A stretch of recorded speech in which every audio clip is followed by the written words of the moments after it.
एक बार की बात है, वर्ष 250 में पृथ्वी अपने अंतिम समय की ओर बढ़ रही थी।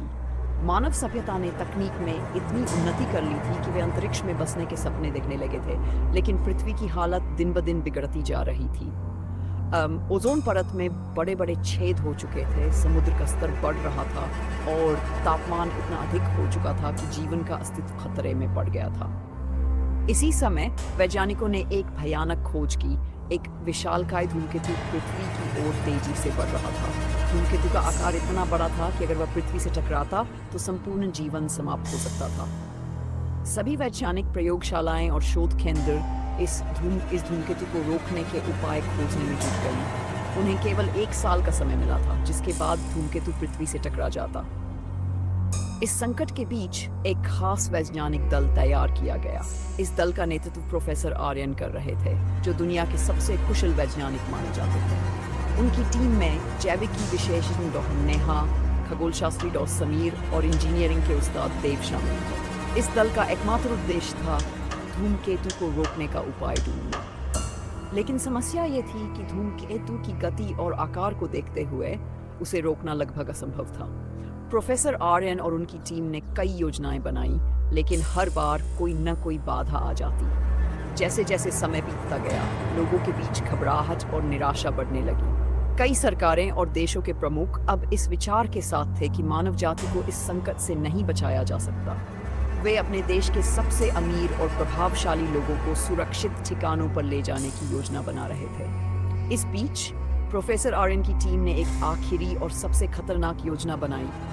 उन्होंने निर्णय लिया कि वे एक अंतरिक्ष यान को धूमकेतु की ओर भेजेंगे, जिसमें एक शक्तिशाली परमाणु बम होगा।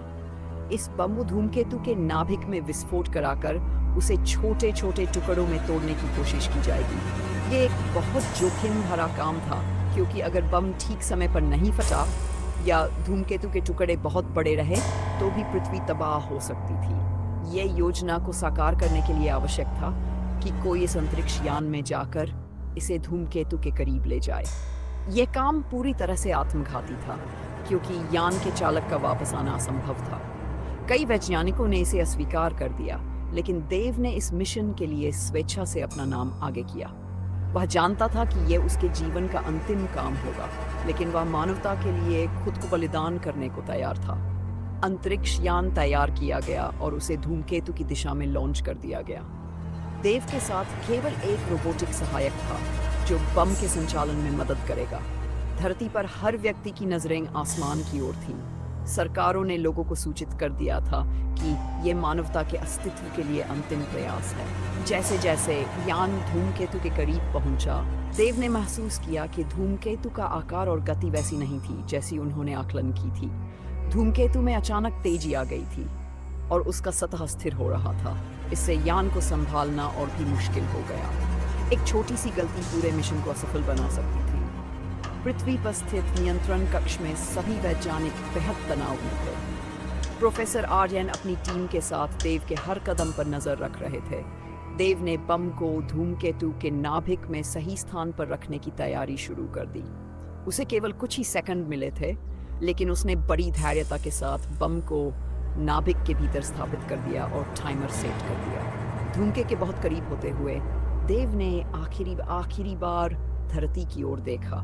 उसे याद आया कि उसने अपने परिवार को अलविदा कहने का भी मौका नहीं पाया, लेकिन उसे गर्व था कि वह मानवता के लिए अपना जीवन समर्पित कर रहा था। जैसे ही टाइमर खत्म हुआ, एक जबरदस्त धमाका धूमकेतु का नाभिक फट गया और उसके टुकड़े चारों दिशाओं में बिखर गए। पृथ्वी पर सभी लोग इस दृश्य को देख रहे थे। कुछ मिनटों के लिए एक गहरा सन्नाटा छा गया। प्रोफेसर आर्यन की टीम भी हक्का बक्का रह गई, लेकिन फिर जैसे ही धूल साफ हुई, वैज्ञानिकों ने देखा कि धूमकेतु के अधिकांश बड़े टुकड़े नष्ट हो चुके थे। केवल कुछ छोटे टुकड़े बचे थे, जो पृथ्वी की कक्षा से बाहर चले गए थे। मानवता को एक बड़ा संकट टल चुका था। हालांकि इस विजय का स्वाद कड़वा था। देव ने अपने प्राण गंवा दिए थे और दुनिया ने एक महान नायक को खो दिया था। लोग उसे हमेशा याद रखेंगे, जिसने अपनी जान देकर पृथ्वी को बचाया। प्रोफेसर आर्यन और उनकी टीम ने भी एक नई आशा के साथ काम करना शुरू किया, यह सोचकर कि अगर एक व्यक्ति के बलिदान से दुनिया बच सकती है, तो मानवता का भविष्य उज्जवल हो सकता है। बशर्ते हम प्रकृति का सम्मान करें और उसे सहेजें। इस घटना ने दुनिया भर के लोगों को एक गहरा संदेश दिया। विज्ञान और तकनीक से बड़ी कोई शक्ति नहीं, लेकिन वह शक्ति तभी सार्थक है जब वह मानवता के हित में हो। और सबसे महत्वपूर्ण बात यह कि पृथ्वी ही हमारा असली घर है और इसकी सुरक्षा हमारी पहली जिम्मेदारी।